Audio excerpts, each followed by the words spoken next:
Hello, good morning students. आज जो हम टॉपिक करेंगे आगे कंटिन्यू, मेरे ख्याल से बेटा आज जो मैं इलस्ट्रेशंस आप लोगों को करवाऊंगी उसके बाद फर्दर आपको कैश फ्लो की रिक्वायरमेंट नहीं होगी समझने की, क्योंकि उससे आपको काफ़ी कुछ क्लियर हो जाएगा। जैसे 31st इलस्ट्रेशन है, prepare the cash flow statement from the following information.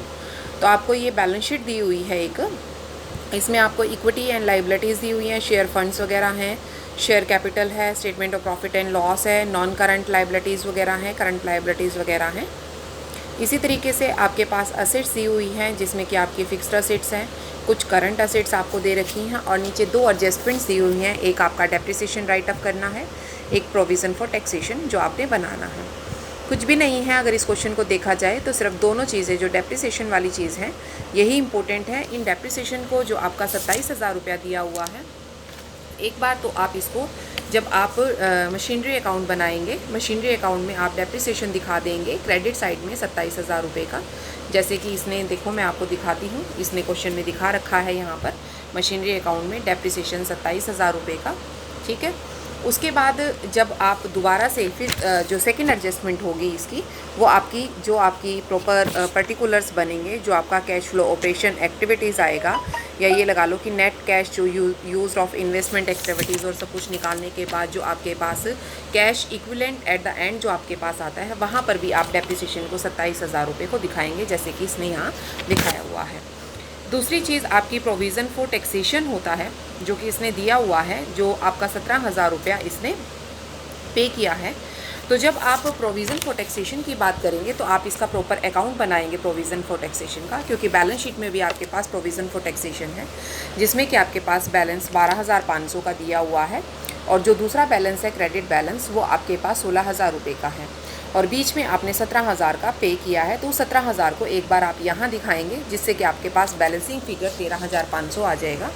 उस 13,500 को आपने क्या करना है, एज इट इज़ आपने अपनी जो फाइनल स्टेटमेंट है उसमें टैक्स में से लेस करके दिखाना है, जैसे कि इस क्वेश्चन में यहाँ पर आपका दिखाया गया है 13,500 का। क्लियर है? इसके बाद आप कहेंगे कि ये तो एक ही एडजस्टमेंट हुई, तो दूसरी जगह कहाँ होगी? दूसरी जगह जब हम नेट प्रॉफिट की बात करेंगे, नेट प्रॉफिट कैलकुलेशन की बात करेंगे, तो उसमें हम इसको दिखाएंगे। सबसे पहले जो हमारा balance of the profit and loss 31/3/2019 को बैलेंस है, वो ले लिया हमने। उसमें से हमने जितना भी आपका सरप्लस था उसको हमने लेस कर दिया, और जो प्रोविज़न फॉर मेड हमने किया था 17,000 का, उसको हमने ऐड कर दिया। तो एक बार यहाँ पर हमने इसको ऐड कर दिया, और दूसरी बार हमने इसको फाइनल स्टेटमेंट में दिखा दिया, जो कि प्रोविज़न फॉर उसमें। क्लियर है? और बाकी क्वेश्चन में कुछ भी नहीं है। उसके बाद जब कैश इक्विवेलेंट की बात आती है, कैश इक्विवेलेंट के बैलेंस की बात आती है, तो ये भी ध्यान रखना बेटा कि जो आपका कैश और मार्केटेबल सिक्योरिटीज़ होती हैं, उन दोनों को ही कैश इक्विवेलेंट मानकर चला जाता है। तो जब 2019 और 18 का जब आप बैलेंस निकालेंगे, ब्रॉड डाउन और कैरी डाउन, तो आपने दोनों को ही एज अ कैश इक्विवेलेंट मानकर चलना है। अब चलिए इलस्ट्रेशन 32 पर भी। 32 में भी उसी तरीके से सारी आइटम्स आपको, जो आपकी लाइबिलिटीज़ हैं और जो आपकी असेट्स हैं, वो दे रखी हैं। उसके बाद जो मेन आपकी दो चीज़ों की एडिशन इन्फॉर्मेशन दी हुई है, उसमें क्या दिया है कि ड्यूरिंग द ईयर जो आपका डेप्रिसिएशन है वो 50,000 है बिल्डिंग पर, और 20,000 आपका प्लांट पर चार्ज किया गया है।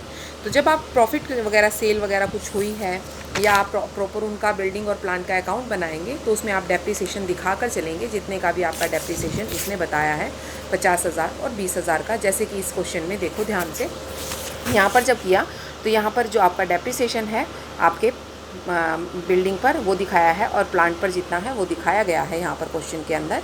फिर दूसरी बार जब इसको दिखाना है, तो दूसरी बार आप यहाँ पर डेप्रिसिएशन ऑन प्लांट पर ही दिखाएंगे, जो कि इस क्वेश्चन में यहाँ पर दिखाया गया है। उसके बाद वो कहता है एक पीस ऑफ प्लांट जो है वो 8,000 का आपने बेच दिया, जो कि 12,000 का था, जिस पर 7,000 डेप्रिसिएशन था। तो आपका कॉस्ट 12,000 थी, 7 डेप्रिसिएशन था, मीन 8,000 उसकी वैल्यू बचती थी, 5,000 बचती थी, और उस 5 वाले को आपने 8 में बेचा है, तो आपका 3,000 का प्रॉफिट होता है। तो जिस टाइम आप इसका अकाउंट बनाएंगे, तो उस टाइम 3,000 के प्रॉफिट को भी आप दिखाएंगे इसके अंदर, और उस 3,000 के प्रॉफिट को आपने दिखाना भी है। उससे अलग जितना उस पर डेप्रिसिएशन था वो भी आप यहाँ दिखाएंगे, और उसके बाद जो बैलेंस आएगा वो आपने यहाँ लेना है। ठीक है, तो आपने यहाँ पर जो प्रॉफिट ऑन सेल ऑफ हुआ है उसको भी यहाँ पर लेस करके दिखाना है क्वेश्चन के अंदर। ध्यान से देखो, यहाँ पर आपने इसको लेस भी किया होगा 3,000 रुपये को। ठीक है, जो आपने सेल किया है उसको आपने सेल में दिखाना है।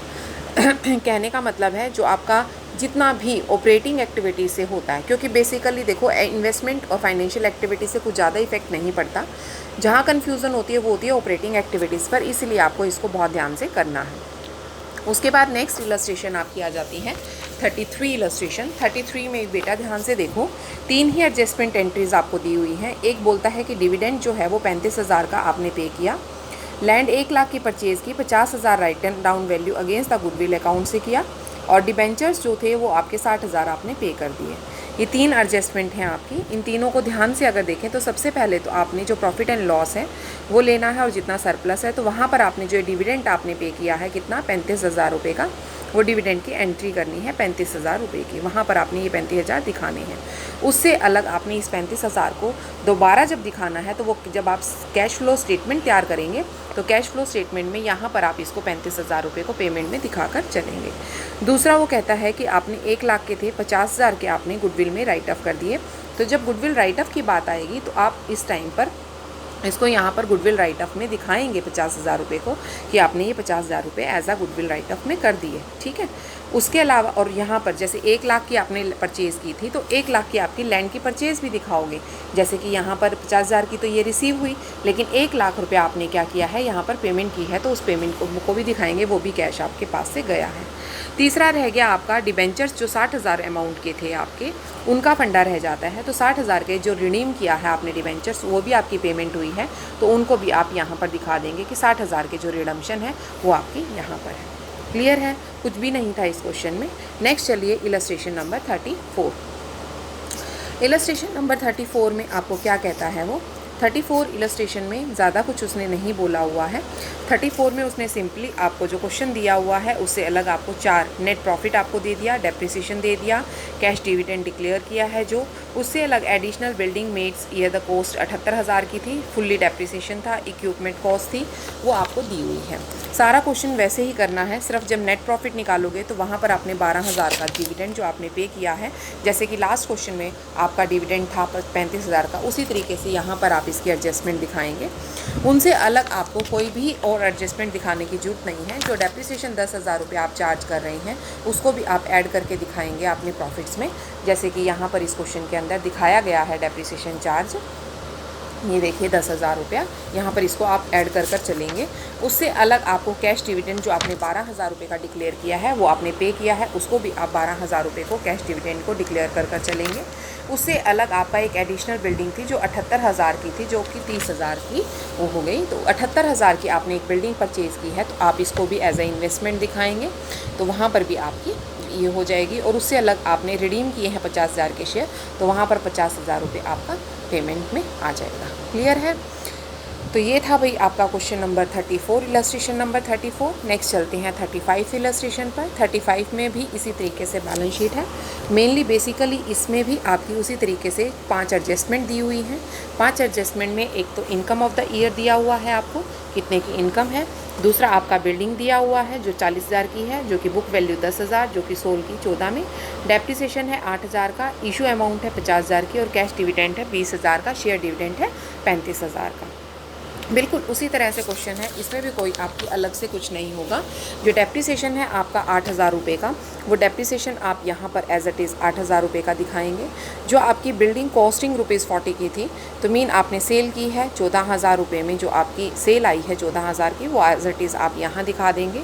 उससे अलग आपका और क्या चीज़ बनती है, शेयर इशू किए हैं आपने 50,000 के, वहाँ से पैसा आया 50,000 आप यहाँ दिखा देंगे। आपका शेयर कैश डिविडेंड 20,000 का आपने डिक्लेयर किया है, तो डिविडेंड आप 20,000 का यहाँ पर कैश डिविडेंड जो आपने पे किया है 20,000 वो दिखा देंगे। उससे अलग 35,000 का आपने डिक्लेयर किया हुआ है, वो डिक्लेयर्ड में है, उसको हम बाद में देखेंगे, वो यहाँ नहीं आएगा। डिविडेंड डिक्लेयर करना और देना, हमें यहाँ पर देना और लेने से मतलब है, एट टाइम पर जो दी जाती हैं और जो ली जाती हैं सिर्फ उन पेमेंट से मतलब होता है और कुछ नहीं होता है, ठीक है। और वो कहता है एक बिल्डिंग थी 40,000 की, जिसकी बुक वैल्यू 10,000 रह गई थी, उसको 14 में बेचा, तो 4,000 का यहाँ पर हमें क्या हो जाता है, प्रॉफिट हो जाता है। तो उस 4,000 के प्रॉफिट को भी आप यहाँ पर लेस कर दिखाएंगे इसके अंदर। तो मेरे ख्याल से आपकी 5 एडजस्टमेंट हो जाती हैं। उसके बाद जो नेक्स्ट इलस्ट्रेशन आपकी आती है, इलस्ट्रेशन नंबर 36। इलस्ट्रेशन नंबर 36 में भी इसी तरीके से आपने क्वेश्चन को करना है। सिर्फ नेट प्रॉफिट आपको नीचे दिया हुआ है, जबकि 55,000 का आपका डेप्रिसिएशन दिया हुआ है। उससे अलग आपका डिविडेंड जो पे किया है शेयर्स पर वो 20,000 रुपये का है, और provision credit during the year जो है वो 20,000 रुपया है। जब आप इसका कैलकुलेशन ऑफ नेट प्रॉफिट करेंगे, बस उस टाइम आपने इस चीज़ को ध्यान रखना है कैलकुलेशन करते वक्त कि जो आपका बैलेंस आएगा 35,000, जो बैलेंस आपका स्टार्टिंग में 75 है फिर 40 है, तो बैलेंस 35 आया, उसमें आपने प्रोविज़न और जो डिविडेंड है दोनों 20-20 हज़ार रुपये जो आपने बनाए हैं उन दोनों को आप ऐड कर देंगे। उससे आपका जो डिविडेंड होगा वो 75 हो जाएगा। टैक्स जो है वो आपने 10,000 एक पे किया है, 20,000 एक हुआ है, ठीक है, और 15,000 आपका माइनस बैलेंस है, तो 15,000 ओवरऑल बच जाता है। और जो बैंक ओवरड्राफ्ट है उसको भी आप एज इट इज़ कंसीडर करेंगे। बाकी क्वेश्चन में ऐसा कुछ भी नहीं है, कोई भी चीज़ ऐसी नहीं है जो आपको समझ नहीं आएगी। तो यहाँ तक जो मेरे ख्याल से क्वेश्चंस हैं आपको बहुत अच्छी तरह से क्लियर हो जाने चाहिए। उसके बाद जो फर्दर 37 से इलस्ट्रेशंस हैं वो मैं आपको कल करवाऊँगी। ओके बेटा।